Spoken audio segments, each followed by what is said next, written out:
বিরোধী প্রধানমন্ত্রী তাই পারিব এই বেড়ার অন্যতম প্রস্তাব আছে। বিরোধী দলের যদি একজন স্পিকার এখানে দেওয়া হয় তাহলে এই স্বৈরাচারী মনোভাবটা থাকবে না। গণপ্রজাতন্ত্রী বাংলাদেশ নাম্বার নারা তো পছন্দ নয়, যেমন ধরুন গণপ্রজা বাংলাদেশের তখন রাজা নাই যে এটা প্রজা দেব। নারী ঐক্যলরে রাজনৈতিক দলকল একভাবে হাতিয়ার হিসেবে ব্যবহার করছি, তারার যে ক্ষমতা গান তারার আদত প্রকৃত তখন সময় ন দেয়। 21 বছরের গফুয়া এটা খদ্দুর ম্যাচিউড খদ্দুর এটা ঠান্ডা মাথায় কুল ব্রেনে কাজ করতে পারিব। 21 বছরের ব্যাপারটাও ভালো করে চিন্তা ভাবনা করা উচিত। নির্দলীয় রাষ্ট্রপ্রধানের প্রস্তাব কতটুকু বাস্তবসম্মত এনার মনে প্রশ্ন আছে। নির্বাচন ব্যবস্থারে শক্তিশালী গরিবল্লাই নির্বাচন ব্যবস্থা সংস্কার কমিশনে বিভিন্ন প্রস্তাবনা রাখি। এইসব প্রস্তাবনাত আসলে বিভিন্ন রাজনীতি ব্যক্তিবর্গ বা শ্রেণী পেশার মানুষ ঐক্যমত পোষণ করার কিনা তা জানিবল্লাই আরা হতাহইম বিভিন্ন মানুষুল্লাই।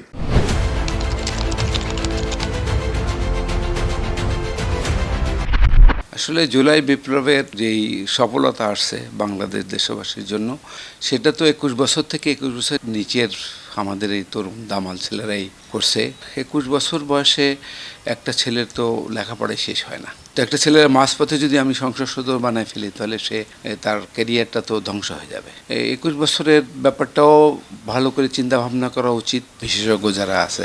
যে বাংলাদেশের আগায় নিবেলায় যখন প্রতিষ্ঠান আগায় নিবেলায় নবীন এবং প্রবীণের সমন্বয়ে যখন প্রতিষ্ঠান অগ্রগতি হব।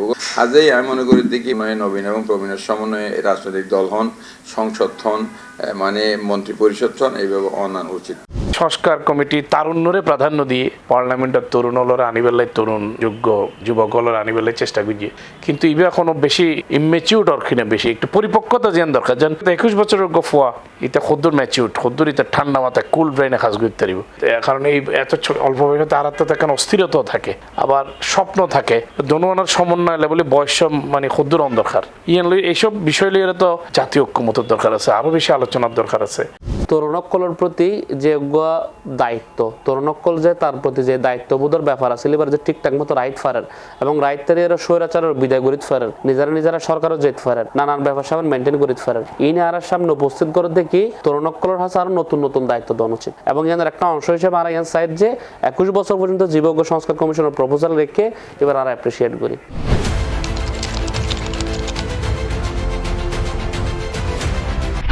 যে সমস্ত প্রস্তাবের সাথে আর বিএনপির পক্ষ 2023 সালত যে 31 দফা কর্মসূচি জেনার মধ্যে যে দুইবার প্রধানমন্ত্রী তাই পারিব এই বেড়ার অন্যতম প্রস্তাব আছে। প্রধানমন্ত্রী পর 2বার ঐত ফারিব খর, কিন্তু ওতে গ্যাপ দিয়ে আবার ঐত ফারিব, এই বিধান রাখন দরকার। কারণ অভিজ্ঞ মানুষের তো দরকার আছে, ওর সময় অভিজ্ঞতা যাচ্ছে যে ভালো কাজ গুজিয়ে ও 2 টার্মের পরে 1 টার্ম গ্যাপ দিয়ে আবার ঐত ফারিব, এই বিধান রাখন দরকার। আরা জানে আর দেশত একজন প্রধানমন্ত্রী হইলে ও আর জনমূলা থাকিতে চাই, ও তো না যেবার হন নাম নিয়ে একজন ব্যক্তি যদি 2বার প্রধানমন্ত্রী থাকে আরা মনে করি বাংলাদেশের জিয়ান ভৌগোলিক স্বাস্থ্য, বাংলাদেশের জিয়ান সাংস্কৃতিক স্বাস্থ্য, রাজনৈতিক স্বাস্থ্য ইয়ান ঠিক থাই বেলায় সবচেয়ে বেশি উপকারী ডিসিশন হবো। ফেসিবাদী শেখ হাসিনা সরকার জেন গুজি যে টানা 3য় 4বার পর্যন্ত দখল করে ফেলি, যদি এন হইতো যে ওই 2বার তাই নেওয়ার তাহলে কিন্তু এই বিষয়গান গরণ গান আর তার পক্ষে সম্ভব নয়।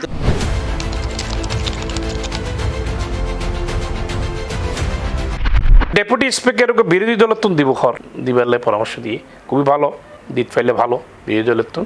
এই যে বিরোধী দলতুন স্পিকার এবার অবশ্যই যুক্তিসঙ্গত কারণে আগে এরকম প্রস্তাব বিভিন্ন সময় আসছে। ধরেন সংসদ যদি কার্যকর তাহলে সংসদীয় গণতন্ত্র বা ভালো হাজ করতে সংসদীয় গণতন্ত্র কার্যকর হলে ধরেন এই প্রস্তাব পাই মনে করি দিবা বাস্তবসম্মত প্রস্তাব।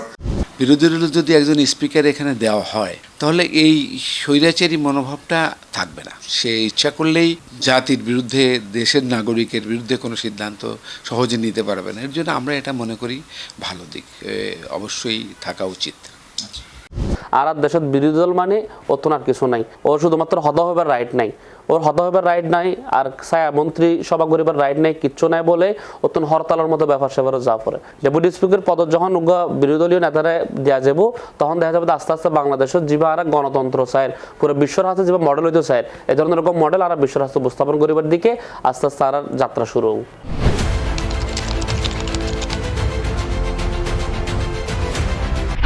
নির্দলীয় রাষ্ট্রপ্রধানের প্রস্তাব কতটুকু বাস্তবসম্মত আর মনে প্রশ্ন আছে, কারণ এখানে এটা তো নির্বাচনের দলভিত্তিক, তো হঠাৎ করে নির্দলীয় রাষ্ট্রপতি কি পদক্ষেপ রায় বিয়ান বোঝানো যায়। রাষ্ট্রপতি হতে নিরপেক্ষ ব্যক্তি ফুরিব, তাহলে এই যে নিরপেক্ষ ব্যক্তি চুজ করানোর যে সিস্টেম এখানে ডিটেলস নয়, ক্লিয়ার নয়। নিরপেক্ষ ব্যক্তি তো সাধারণত রাষ্ট্রপতি নিরপেক্ষ ব্যক্তি ওই তাকে কিন্তু দেখা গিয়ে দেয় ঘুরি ফিরিয়ে ওই দলীয় ব্যক্তি চলিয়ে। তো এই কথাল্লাই আর তো জাতীয় ঐক্যমতের দরকার আছে, যেসব সংস্কার প্রস্তাব রাখি এখানে লইয়ের চুলচেরা বিশ্লেষণ করার দরকার আছে। হুট করে কোনো কিছু গরম ঠিক হতো না, তাড়াহুড়া করানোর কিছু নেই। এটা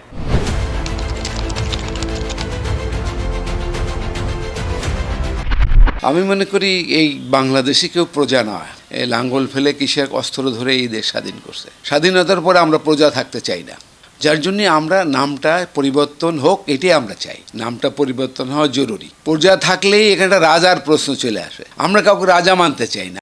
যে লাও এ হদু বিজ্ঞ তোমার পরিচয় কি ফলে পরিচয়, এখানে প্রজাতন্ত্রী হন জনতন্ত্রী হন, দেশের যদি মানুষের অধিকার থাকে গণতন্ত্র থাকে তাহলে ব্যক্তির ঠিক আছে। আর যদি অনেক নাম দিয়ে হন হাম ওইটা নয়, যতক্ষণ আর টোটাল সিস্টেম ঠিক নয়, হাতে গিয়ে নাই বেশি বড় ইস্যু বলে মনে করি।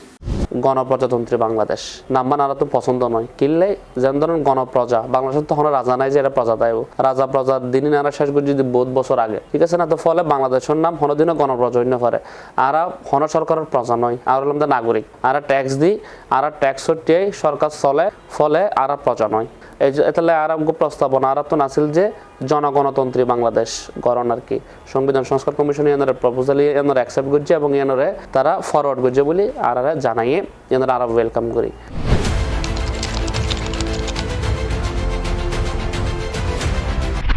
উনি যদি আবার প্রধানমন্ত্রীর অবস্থায় থেকে যদি কোনো দলকে পার্টিসিপেট করে তাহলে দলের প্রধানমন্ত্রী হয়ে যায়। উনি তখন ওই দলের কথাও রাখতে হয়, দেশের মানুষের কথা ভুলে দলকে বেশি সুবিধা দেয়। এর জন্যই এই বিগত দিনে আমরা দেখছি এটা জরুরি, এটা করার দরকার যে একজন প্রধানমন্ত্রী যে হবেন উনি দ্বিতীয় কোনো পদ অ্যাভেল করতে পারবে না। এটার জন্য আমরা একমত, এটা অবশ্যই করা উচিত। এবার রাজনৈতিক দলের প্রধান এইভাবে রাষ্ট্রপ্রধানকে নেব, রাজনৈতিক দলের প্রধান আর রাষ্ট্রপ্রধান একই ব্যক্তি উৎপত্ত নয়। আবার ধর দলের প্রধান সরকারের প্রধান ব্যাগ যদি একজনও আতর জায়গায় তাহলে দল সরকার ইনার একাকারে জায়গায় দল আর সরকারের মধ্যে আর তফাৎ না থাকে। অ্যাকচুয়ালি যখন যারাই ভোট দেখ না কেন একজন যখন প্রধানমন্ত্রী হয় যে সরকার গঠন করে, সরকারের নিশ্চয়ই দলে গঠন করে, কিন্তু সরকার ওই যে এবার মারে কিন্তু এবার জনগণের সরকার, এবার কিন্তু কোনো দলের সরকার ন। হ্যাঁ হয়তো দলের বছর ফেভার পায় যে তারা পরিচালনা জানা ইত্যাদি একাত্তর লড়াই সংগ্রাম করার কারণে, কিন্তু অনেক চিন্তা করছেন ও তো যখন ওকে দলীয় প্রধান হয়ে যাগি তখন আর ও আসলে দলতুন উদ্যোগী যে জনগণের একখান জাতীয় ব্যক্তিত্ব উঠন ইয়েন সবসময় ওই উঠন সম্ভব নয়, যার ফলে দলের প্রধান সরকারের প্রধান এই বেশ সেপারেটন দরকার।